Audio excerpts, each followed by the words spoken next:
a skinny nigga. She's like, hey, I love skinny niggas because I'm a thick chick. Skinny niggas and thick chicks go together perfectly. You know what? Okay? You heard what Pac said. Bruh, skinny niggas throw the dick. Hey! Yeah. You know what time it is, man. Homegrownradio.net. Right now. Family, he's back here with us. Yeah. It's been a minute. It's been a minute, man. It's been a long time. DUBB is back with us. What's going on, man? Determined, unique, beyond belief. Motherfucking belief, man. Hey, Ah. I got one question for you. What's though. up with it? How long did it take for you to come up with that acronym? Because I'm thinking, man, was that from day one that you had that down, or just over time? No. See, I never had an acronym to it, and everybody be like, "What DUBB mean?" He was like, and what it came from was my last name. My real name is Quincy White, so you know the W DUBB. DUBB. You know what I'm saying? So I was like, man, that shit ain't good enough to be like, oh, it stand for my last name. You know what I'm saying? Like, so I made it stand for something that I really stand behind. So, man, what's been going on with DUBB since then, man? For an update for the people that aren't familiar or are trying to catch up with DUBB, what's been going on since that time? Shit, the same shit, man. Just been working. I'm hard. getting on everybody else's project. Just trying to get on the outlets that I've never been on. Like I was on 106 in Park. Yeah. I did that shit. I did Sway in the Morning. Yeah. I did Who Kid. I did Hot 97.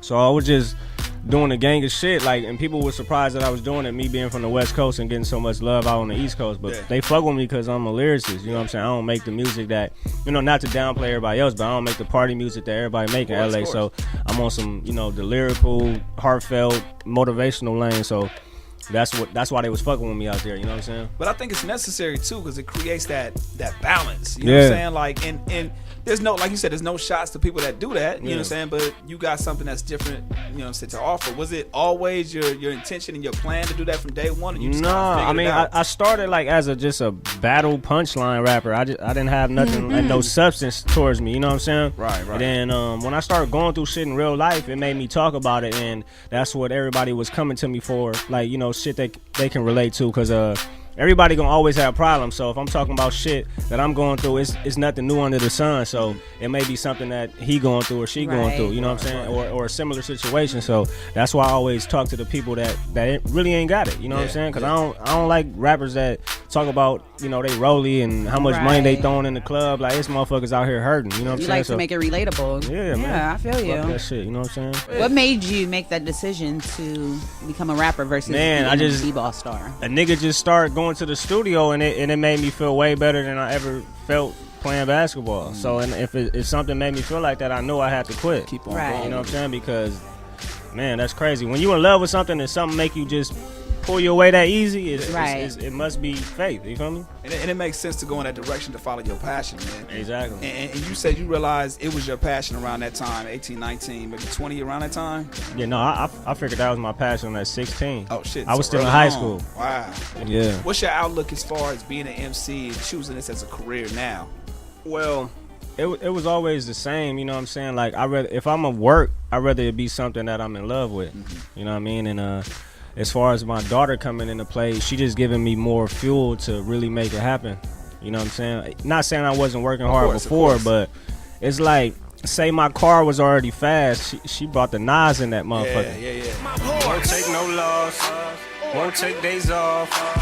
We go so hard until we fall.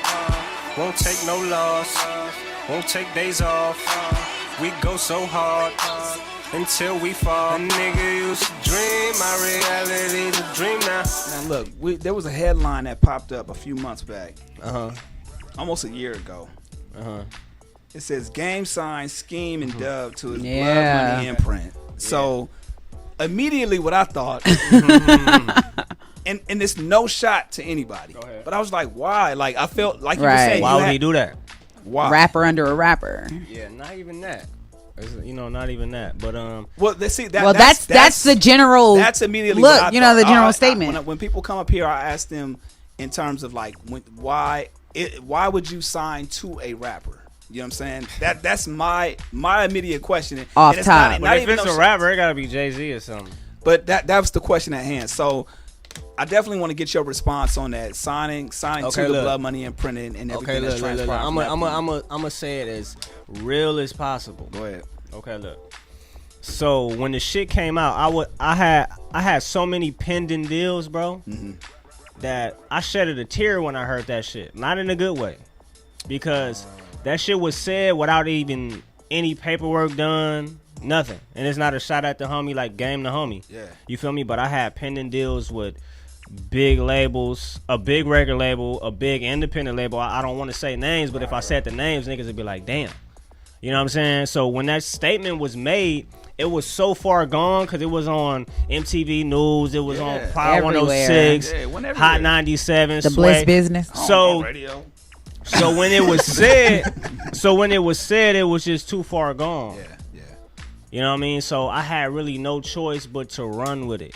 And the business wasn't done. So now, I mean, like, I'm affiliated with them, but I'm not signed to Game. Like, it's no ink.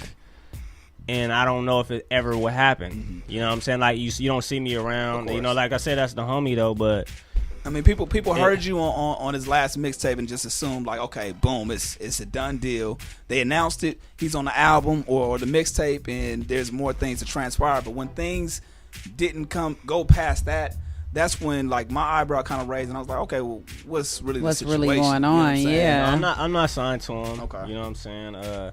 I did the the features on the Year of the Wolf shit. Right, which is dope. You know, yeah, I killed it. I think so.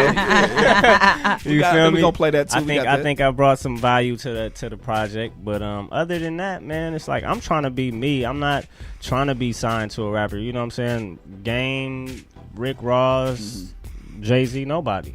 You know but you said Jay-Z. But I'm saying I will consider that. Because I feel you. That man is a businessman, right? Proven businessman, right? And he got niggas like J. Cole, Rihanna. You know what I'm saying? Like Rock successful Nation acts, very like good. Yeah.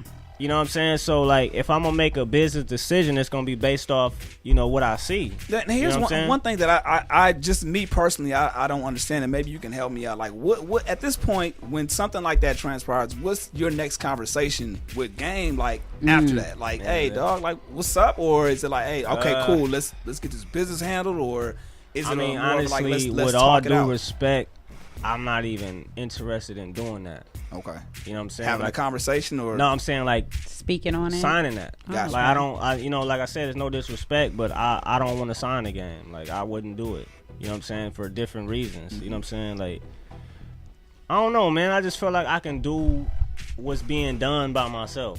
Like I said, it's like I'm just got that much respect and that much belief in myself, bro. Yeah. So what do you see the future for, man? For not only DUBB, but for 2015, everything that we're talking about, just social injustice. Do you see things getting better? I mean, I know you I mean, it's gonna take people like us, like with the voices, to really change shit. You know what I'm saying? And I'm not talking about, motherfuckers that do shit for Instagram. Yeah. You know what I'm saying? Going out to the march, taking selfies. Like, did you go to the march? I didn't do it. I didn't either. Because it's like, if I'm gonna do it like organically. I'm not gonna do it and put it on Instagram. Right. Yeah. I feel like that's the reason why you win. Yeah. And I found out about the march the day of, like when it was going on, because I seen it all on Instagram. I'm like, oh shit. You know what I mean? And it was too, already in progress for me to try to go jump on, dry to La Brea and then just, hop in. Yeah. You feel me? But it's like certain rappers that was in the front of the line that don't even know about shit like that. Yeah. You know what I'm saying? And I feel like a lot of niggas ain't even standing for, with the shit they trying to, put out in, for the perception of the world. You know what I'm saying? Like, niggas ain't standing behind that shit. Niggas is doing that for likes and comments and shit. You know what I'm saying? What are the things that you're passionate about? Like, what if you could start a foundation right now, a DUBB Foundation, what would it be for specifically? What would it be for cancer? Cancer. Got you. Do you know anybody? My dad died of cancer. Okay. Yeah, he died of pancreatic cancer, and it was so fucked up because he always had kidney disease, right? Mm-hmm. He had chronic kidney disease, so he was on dialysis for 10 years, and people don't really be on dialysis for that long. They'll die like the first 2-3 years. So he was on 10 years, so he was doing cool, man. You know what I'm saying? And I was out of town. I was in Denver doing the show with Jake and Papa. Right. So I'm on the road coming back, and then they're like, "Oh, they just went to the hospital." I'm like, "What the fuck? What's going on?" He was like, he was rushed to the hospital. You feel me? Because he was driving and he just lost consciousness taking my little sister to school. Was it school? Yeah, it was school or work, one of them. And so I'm still on the road, and then at the time, my girlfriend at the time worked at Kaiser. So she was able to pull his file up, and she told me he had cancer. Wow. Damn. He didn't tell us he had cancer. He didn't want y'all to worry. I think he knew, but you know, my dad didn't want me to worry. So when I found that out, I was pissed. Like, you feel me? And then he made me like what's this shit called? It's power of attorney for all the medical decisions. So he told me not to revive him, but so make a long story short, they said he had 6 months to live, right? So I'm just, I shed the tears or whatever, and then now I'm just having a regular conversation. We at the hospital, we in his room, and he like, so I'm like, "Hey, Dad." He was like, "What's up?" I said, "Are you scared to die?" I just wanted to know that because I'm terrified of this shit. Right. Because, I don't know what it is. Yeah. People say, "Oh, pearly gates to heaven." I feel like it's all black when you go. Like, whatever you doing right now, I feel like you ain't even gonna know you dead. Because, like, when you sleep, you don't even know you sleep. You still feel that right now? I feel that right now. Okay. I'm not saying I don't, that's why I don't go to church, because I don't believe in what church stand for. Like, they do all that, offering and shit like that. Like, oh, God needs you to put this money in. No, he don't, nigga. Like, you feel what I'm saying? Like, I'm not going, I'm not saying anything bad against the people that do go. Of course. But it's just a lot of shit. I seen a lot of shit by me personally. It doesn't make sense for you to actually believe in that. No, definitely. Do you read the Bible? No, I don't want to. I don't want to read it because I don't know if he wrote it or not. He meaning who? God. God didn't write the Bible. Man wrote the Bible. Exactly. So I don't believe in nothing man do. It's interpretation. Well, that's a whole different conversation. We'll be there for like another hour. Back to the situation, right? So I asked him. I say, "Dad, you scared to die?" And he looks up, and he got a TV in his room, and he said, "You see that man right there? It was Kevin Durant. It was a commercial." He said, "Yeah, he gonna die too." And I was like, and then I just didn't have no rebuttal. I'm like, damn, he right. You know what I'm saying? He a millionaire. He playing basketball. He's successful. At the end of the day, he's gonna die. Yeah. Straight up. You feel me? Steve Jobs, billionaire, straight up, died of cancer. Straight up. So the money, people say, "Oh, he should have had enough money to," I know it's a cure out there. I feel like it is cures to certain shit, but I think that shit population control. That's another situation, though. Yeah, that's a whole. But long story short, they gave him 6 months to live. He told me not to resuscitate him, so he went on hospice at the house. So he ended up breathing funny, and then I caught the ambulance. He actually died on the living room floor. No, listen, don't trip. It's a nice story though. He fought, so he died on the living room floor. They brought him back. Then he was on life support for a week. He made it off life support and was able to talk again and all that.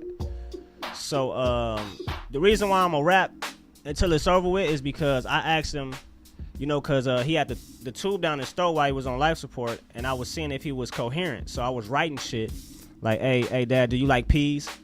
He'll shake his head no. I'm saying, okay, you like the racetrack? He'd be like, yeah. Like, so I knew he was there. You that feel was me? him, yeah. So then I was like, last one, I said, do you want me to keep rapping? Like, he was like, yeah. Wow. And then that right there, like, even when I get down, and you remember the question you told me, what keep you going? Yeah. That's one of the things too. You feel me? Like, laying on his deathbed, he told me don't give up. Yeah. Oh my God. And so when he made it off life support, right? They released him on his birthday, which was March 27th of 2013. And they said he had a week after he got released from the hospital. And he literally died a week later on April 3rd. Oh my God. So the day before he died, right? I think the day he died, they came April 3rd. And then they checking his pulse. Like, he wasn't waking up. He was just asleep. Yeah. They checked his pulse. It was like real faint. And then they was like, they came in and they was like, you know what? It's gonna happen sometime today. Just like that. It's gonna happen sometime today. And I'm just like, bitch, you ain't got no compassion. Like, you're just gonna, oh yeah, he's gonna die today. Like, That's it. That's it? Yeah. So I stayed in the room, man, and I actually, I like telling this story because it's like a real story. I feel like this shit can be a movie. You feel me? Like, I was like there every step of the way. Like, I stopped recording. Like, I was just at the hospital all day, every day. I probably would leave to go to the store, get something to eat, and take a shower and come back, Yeah. So when he was on life support, I learned that you take like, I want to say 16 breaths a minute, like the average human. So I was timing his breaths on his last day, and he was probably taking like 3 a minute. Wow. And then when I kept timing it, it kept getting lower and lower. Like, he'd take 2.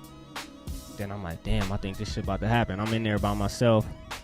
And then it was one time, it was 1, and then he went like a whole minute, just that 1. And then I'm like, fuck. So he just, after that, the minute passed, and he didn't take another one. I'm like, fuck. So I'm like pacing around the room, and then he's like, like he took another breath. I'm like, oh shit. Like, he scared me, you feel me? Yeah. And then after that one, he didn't take no breaths. And then how I knew it was a wrap is he started bleeding out of his mouth and his nose, and I just caught the mortuary. And I know it's a sad story for people to hear, but I like telling shit like this because I want people to know my story. Yeah. This shit ain't sweet. I seen my dad like die before my eyes. You know what I'm saying? Like, and they say it's a lot colder when you get murdered in the streets. But I feel like cancer did murder my dad. You feel me? Right there. Because it's like, what did he do to get cancer? Like, my dad was like, I feel like he was one of the best men I ever met. Like, you know what I'm saying? Like, usually, like if somebody leaves, it's usually the man. Yeah. My mom left us. You feel me? Yeah. It was later on. Like, I was probably 16 when she left. But still, the situation. But still, you feel me? And my dad stayed. And you don't hear that. Right. Exactly. So, man, I just be wanting people to know my story so they can connect and really appreciate what's going on, because I fought through all this shit and I'm still doing this, like, with all the shit I went through. You know what I'm saying? What new material are you working on as we close out? Right now, I'm working on a project called Perfect Timing. It's hosted by DJ Ski. Hello. And DJ Who Kid. Who Kid? Yeah, right. Ski, like, and I just left Ski, man, like, a couple hours ago. And it's big for me because Ski don't even really host mixtapes like that no more. Yeah. I was about to say. So for him to be on board, it means a lot, and it lets me know that he believe in what I'm doing. Yeah. You know what I'm saying? So just that alone is gonna make people like, damn, that nigga Ski fucking with this nigga. I gotta fuck with this nigga. Let me hear what it's about. You know what I'm saying? So Ski doing TV and Dash Radio. That nigga taking over everything right now. Yeah, man. I was talking to this nigga. This nigga got the it's framed of him in the Forbes list. I'm like, man, how did you feel when you did that? He's like, man, I'm trying to do more than that, man. Blah blah. I said, nigga, you in the Forbes? You in the Forbes? Like, you in the Forbes, nigga? You gotta be a multi-millionaire to be inside the Forbes. The Forbes. You know what I'm saying? Not like you can't have 1 million and be in the Forbes. Yeah, nah, that's a multiple shit. You feel me? Yeah. I'm like, bro, like, I'm broke. Yeah. Like, you feel me? Like. And you talking about, man, I still got a lot of shit to do. I mean, I respect it because you still got the, you never content. Hunger, yeah, you never content like the album. You feel me? To, exactly. But it's like, to hear that from a millionaire, it's like, yeah. I'm around the right motherfuckers, man. Because if you thinking like that, I'm around the right people. You know what I'm saying? Yeah, keep that shit going, Dub. Man, I know you got that shit going on. Give your people your Instagram, Twitter, website, and all that shit. Okay, I just launched a new website. It's www.itsdubb.la. That's ITZDUBB.la instead of the com. Fuck the com. It's LA, nigga. I'm from Los Angeles. The Twitter is @itsdubb, ITZDUBB. The Instagram is _itsdubb, same spelling. And look out for Perfect Timing with Who Kid and DJ Ski. Got a lot of good features on there. I'm gonna be doing drop a lot of vlogs on my website, so check them out. And I'm gonna be doing a lot of shit, man. I'm gonna drop some videos that's overdue. I'm gonna drop the Trouble on My Mind video soon. Okay. I'm gonna drop this video called Reverse Racism. Okay. It's like the opposite of so Trouble on My Mind is going against the police. And reverse racism is basically saying, like, okay, we got this rage against the police, but we killing each other.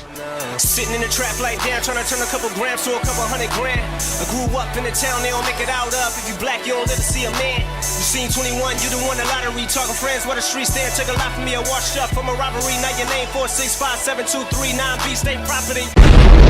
Homegrown Radio.net.